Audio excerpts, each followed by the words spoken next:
আসসালামু আলাইকুম প্রিয় দর্শক, বলতে পারবেন এই ফুলগুলা কি ফুল? নাম হয়তো অনেকে শুনেছেন কিন্তু হয়তো সবাই দেখেন নাই। আগে একটা সময় অনেক এই ফুলের চাষ হতো। এখন পর্যায়ক্রমে এই ফুলের চাষ কমে গেছে। এই ফুলগুলা আমরা সবাই নাম জানি কিন্তু হয়তো দেখি নাই।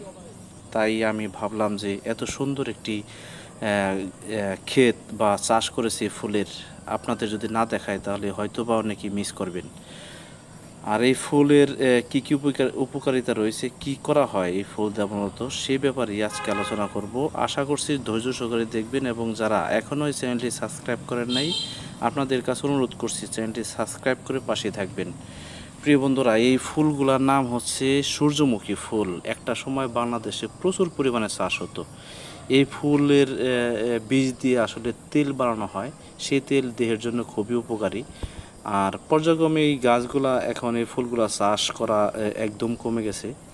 এই ফুলগুলা যদি চাষ হতো তাহলে আমরা হয়তো বা সৌন্দর্য উপভোগের পাশাপাশি কিন্তু আমরা ভালো তেল পেতাম। তো যারা চাষ করতে চান চাষ করতে পারেন, খুবই লাভবানজনক এবং দেখতে খুবই সুন্দর। দুইটা চাহিদাই মেটায়, একটা তেল পাওয়া যায় আর একটা হচ্ছে যে সৌন্দর্য উপভোগ করা যায়। তো প্রিয় দর্শক, যারা এই ফুল দেখেন নাই তারা কমেন্ট করে জানাবেন কেমন লাগলো, আর যারা দেখেছেন তারাও জানাবেন কে কে দেখেছেন। আজকে পর্যন্ত সকলে সুস্থ থাকুন, ভালো থাকুন, আল্লাহ হাফেজ।